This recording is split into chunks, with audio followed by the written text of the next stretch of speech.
Hello, this is Matthew. This is called He's Redeeming Love, the book, and this is chapter 31, and this chapter is called Life of Cab Driver. I was living a life in taxis. Driving taxis was my main job. Many of the years of driving taxis that I did for about 5 or 6 years off and on, many of the years I spent driving taxis at night from 4 p.m. in the afternoon to 4 a.m. in the morning. Most weeks in this time period where I'm talking about now, which was about 20 years ago, I was driving night times. I'd drive Wednesday to Sunday night, Wednesday, Thursday, Friday, Saturday and Sunday night. On Wednesday and Thursday nights and Sunday night, I used to only drive whilst I could earn $20 an hour for the taxi, which meant that I got half of the money that I raised, so I got $10 an hour. So I only drove on Wednesday, Thursday and Friday night to about 12 o'clock at night. I didn't drive when my hourly rate dropped sharply because people were in bed asleep, and they're normally in bed asleep on a Sunday night because they've got to work Monday, and they're normally in bed asleep on Wednesday and Thursday night because they've got to work the days after.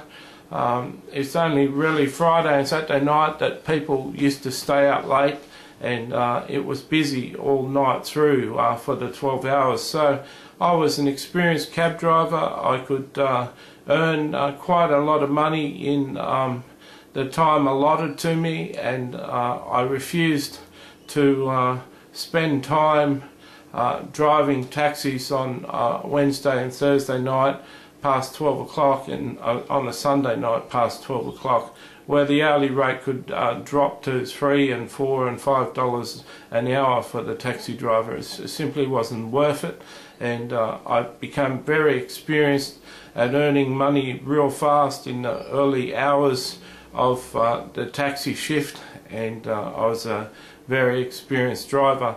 At this time in my life, I lived in a suburb called Spring Hill in Brisbane, and that was just on top of the city, a suburb just on top of the city with about a 10-minute walk to the Brisbane CBD.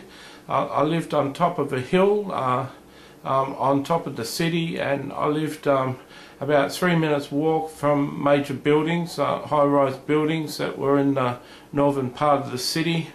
And just there in Spring Hill, 1 block from my house, was an establishment which was the finest, the best quality strip tease establishment in the city. The owner of that strip tease place called Players in Brisbane allowed taxi drivers to get free entry into his club, which was a $10 entry fee, and he allowed taxi drivers to get free coffee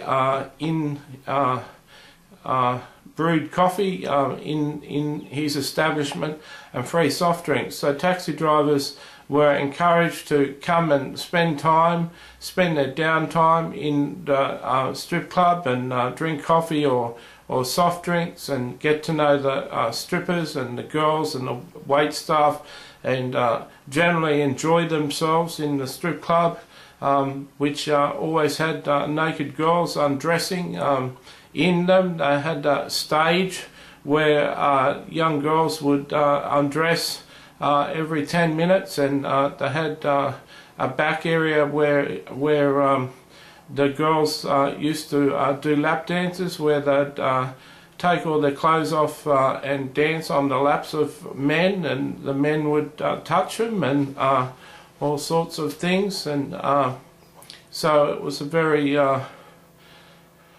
almost against the law sort of club. The law allowed it to happen. They weren't formally shut for breaking the law, but the owner of the club did serve alcohol, which was against the law.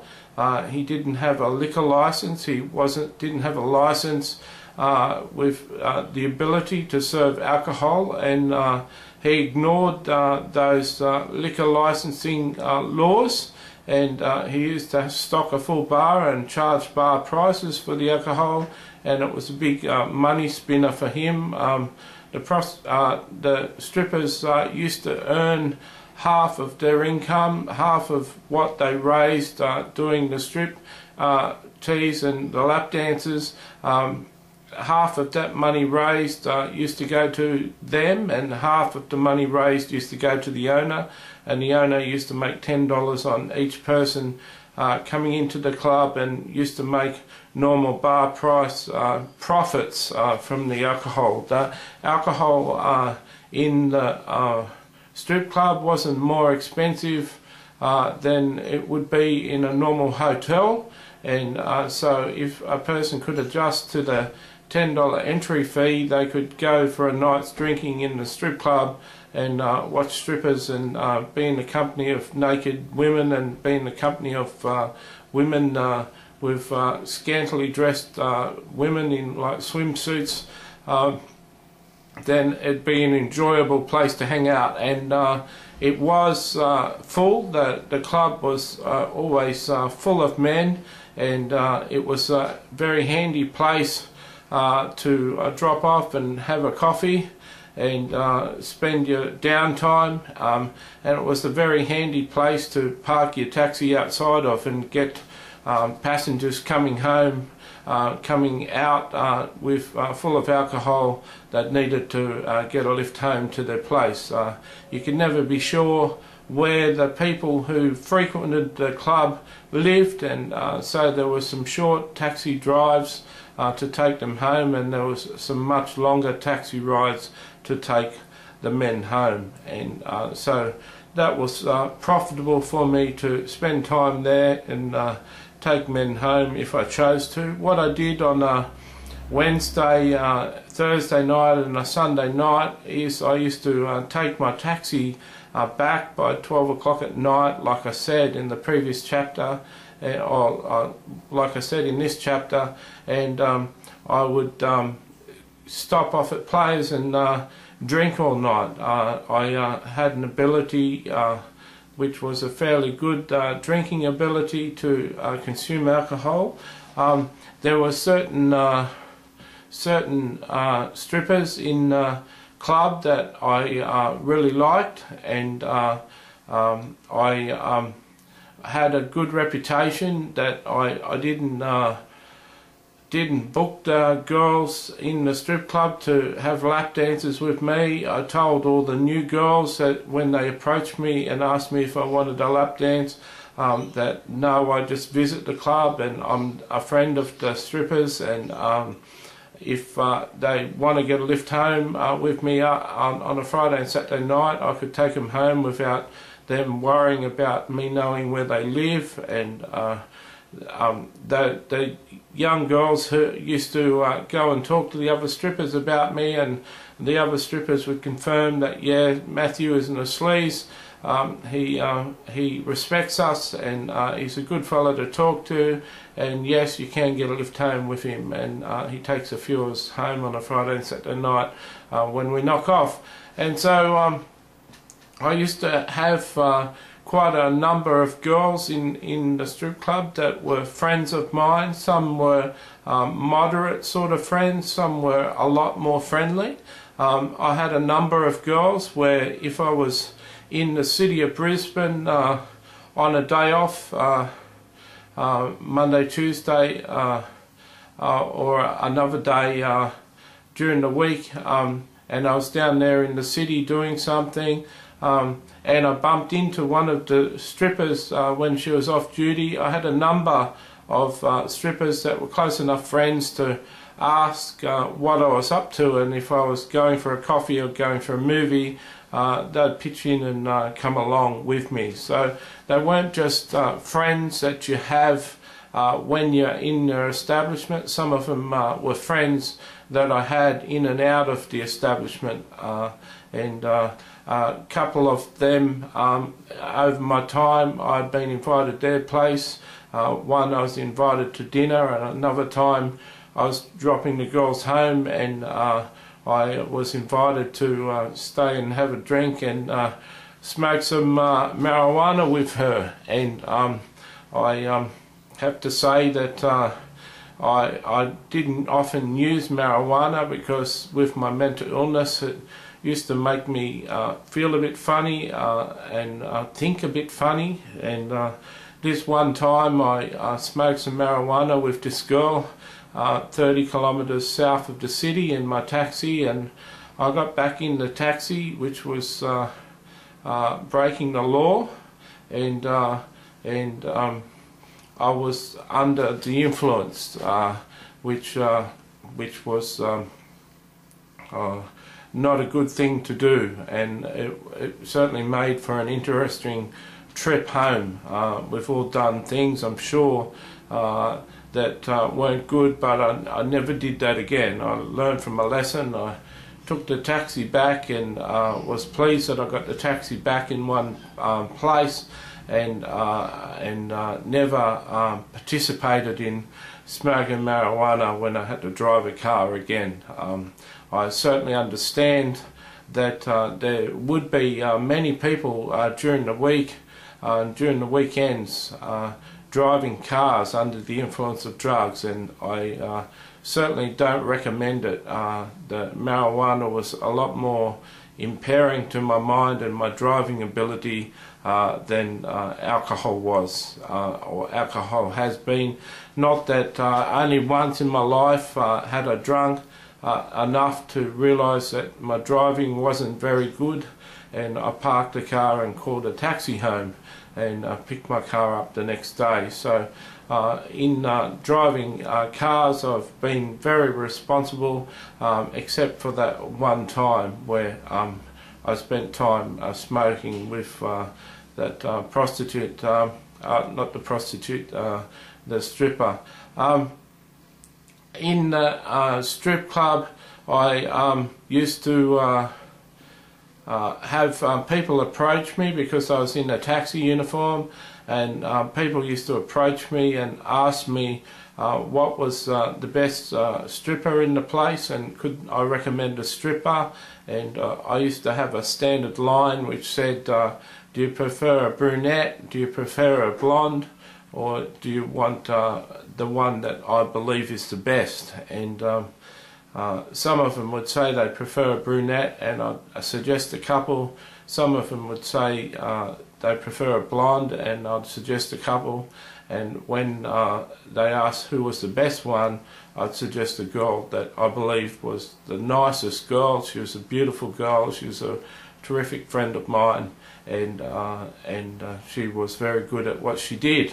And so she was very happy with me, as were the other girls that got recommendations from me. And often the girls used to sit down in the breaks and shout me drinks and talk to me and have fun. And I told them that they didn't have to shout me drinks. I was happy to buy my own drinks, but they were sort of happy to shout the drinks for me because they were earning money from recommendations I was making, and they felt somewhat indebted to me. Other men in the establishment used to asked me where they could find a prostitute, and there were some street walking prostitutes that hung outside of the strip club, and so I used to recommend the best of those girls that I liked. And once again, it was not someone that I'd used for sexual services, but it was the most friendly girl that was to me. I was friends with, and so I used to recommend her, and she was happy. Around about that stage, I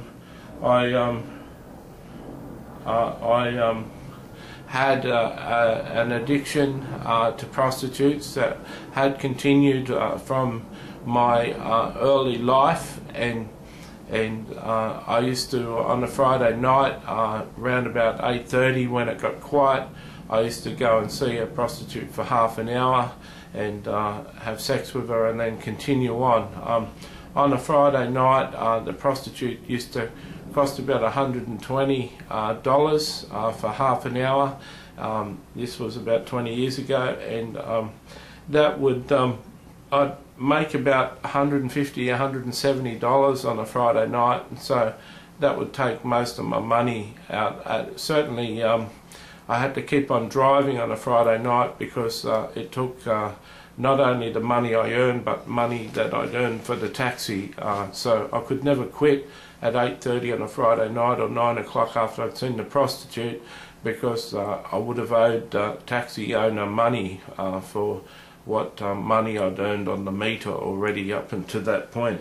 So I had a lifestyle of stopping at 8 o'clock, around about 8 o'clock for about 20 minutes for a coffee, and then stopping at 12 o'clock to knock off on a Wednesday, Thursday night and Sunday night, and then I'd drink into the early hours of the morning.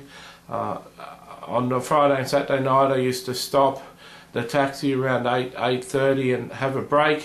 Sometimes on Friday and Saturday night, I used to go out for a meal with another taxi driver, and then around about 12 o'clock I'd stop in for 10 minutes and have a coffee, and then about 4 o'clock in the morning I used to come in and stay to 6 o'clock in the morning drinking on a Friday and Saturday night.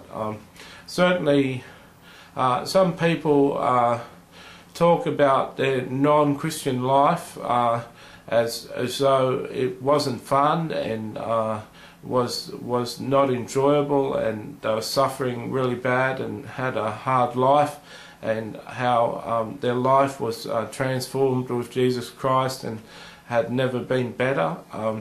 Well, I was a backslidden Christian. I wasn't attending any church, and my life when I was driving taxis and had strippers as friends, and was sleeping with a prostitute once a week, it was an enjoyable life. I was very happy driving taxis. I really enjoyed meeting strangers and having conversations with strangers. I really enjoyed myself. I certainly did witness for Jesus in the taxi sometimes and share what Jesus was like to people. Some of you may seem that hypocritical, but even within my sin lifestyle,